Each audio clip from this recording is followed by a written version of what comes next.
Jail की कोई परवाह नहीं है। हम हर उस व्यक्ति की लड़ाई लड़ेंगे जिसको सीए एनआरसी के नाम पे जब वो आंदोलन कर रहा था, एनपीआर के नाम पे आंदोलन कर, उसको पीटा गया।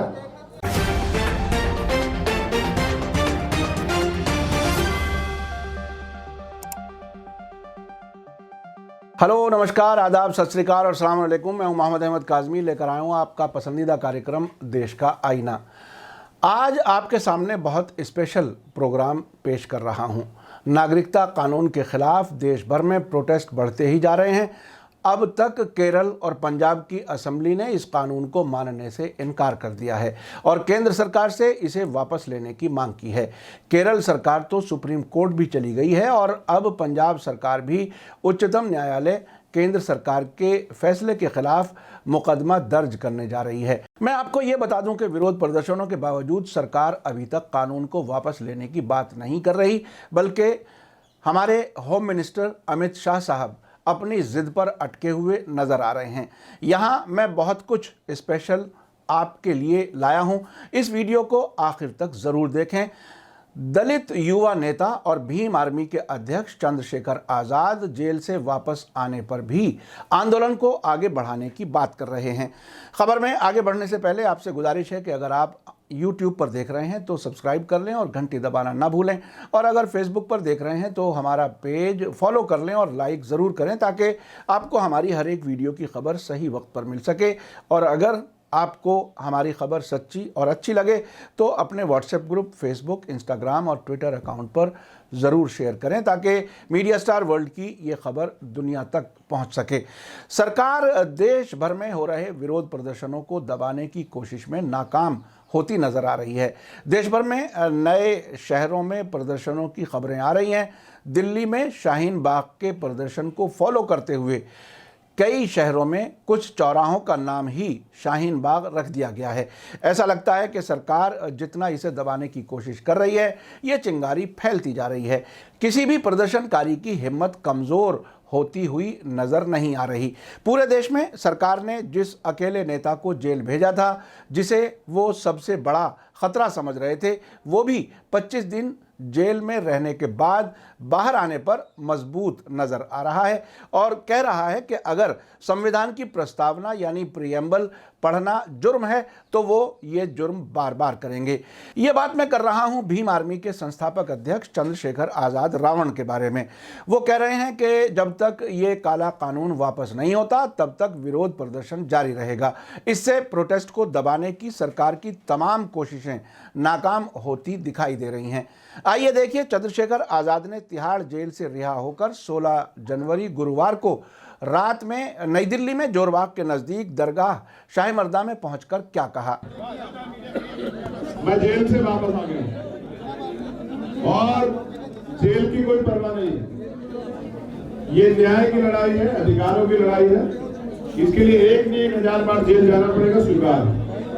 लेकिन जो गुलामी हम पे थोपी जा रही है वो एक्सेप्ट नहीं करेंगे। ये काला कानून जो संविधान को खत्म कर रहा है, संविधान को जो तोड़ रहा है, हम उसे स्वीकार नहीं करेंगे। हमारा आंदोलन संवैधानिक रूप से जारी रहेगा और ये आंदोलन तब तक चलेगा जब तक सरकार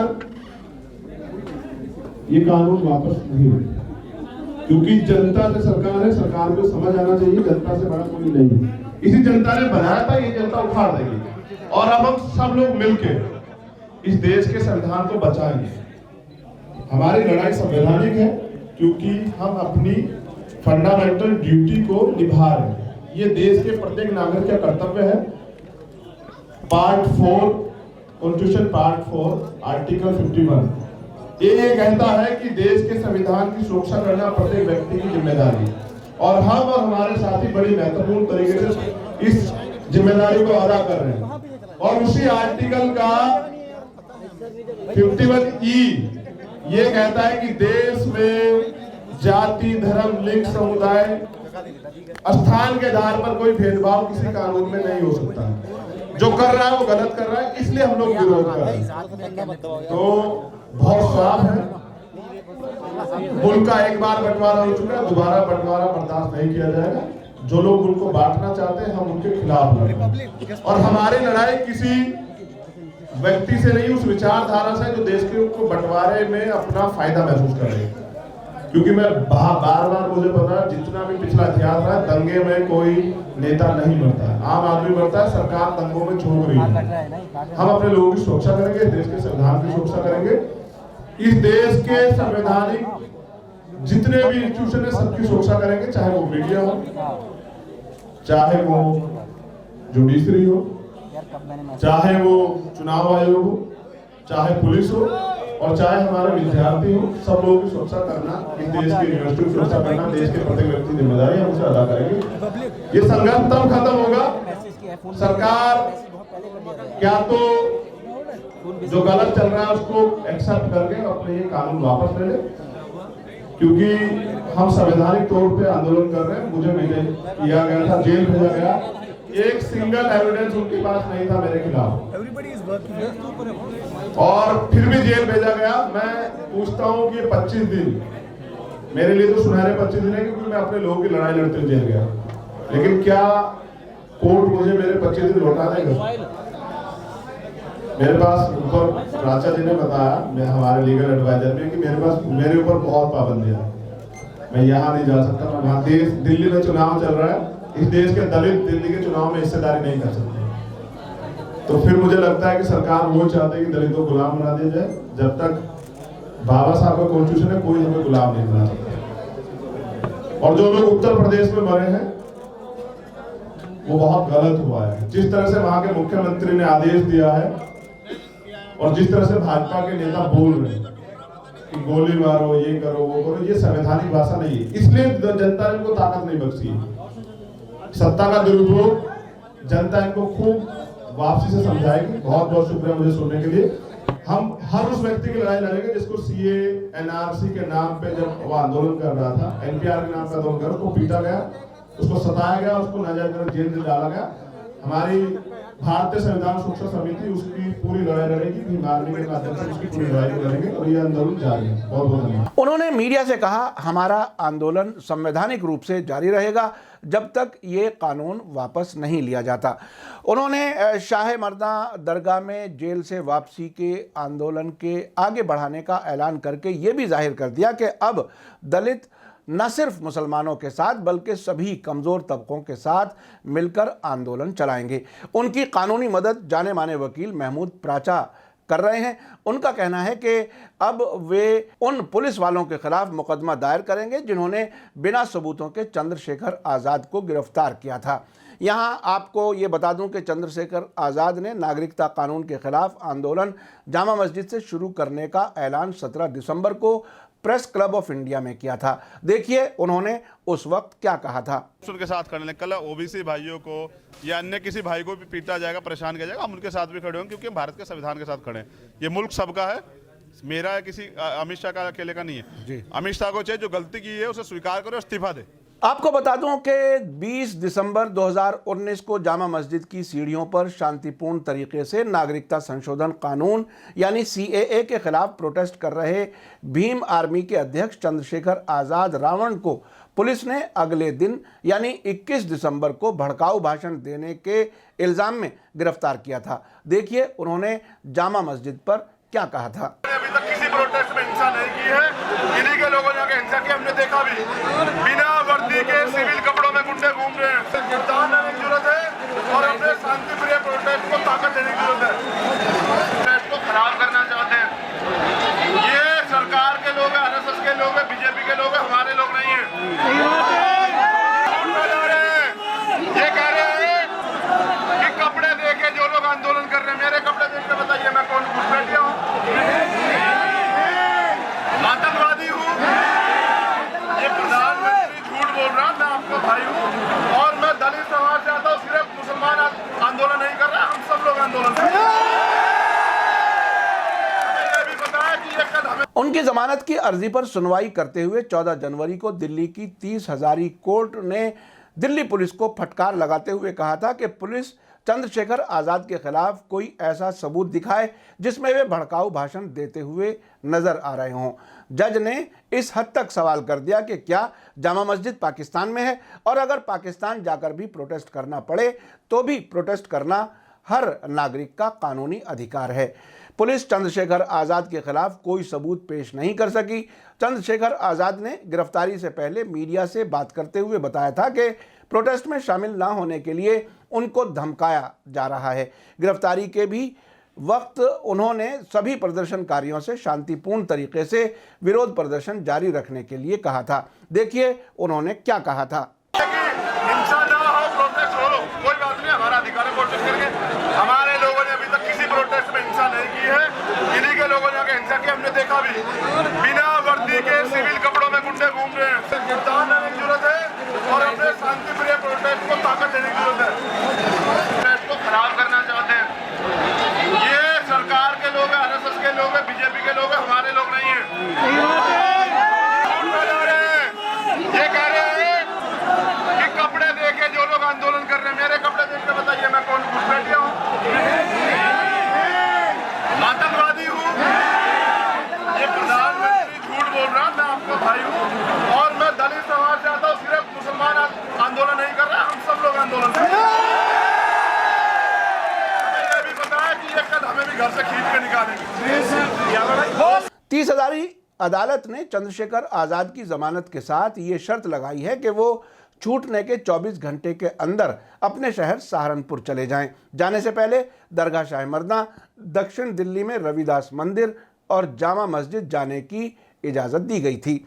रिहाई से अगले दिन 17 जनवरी को चंद्रशेखर आज़ाद जामा मस्जिद पहुंचे, जहां उन्होंने संविधान की प्रस्तावना यानी प्रियम्बल फिर से पढ़ा और बाबा साहब अम्बेडकर अमर रहे के नारे लगाए।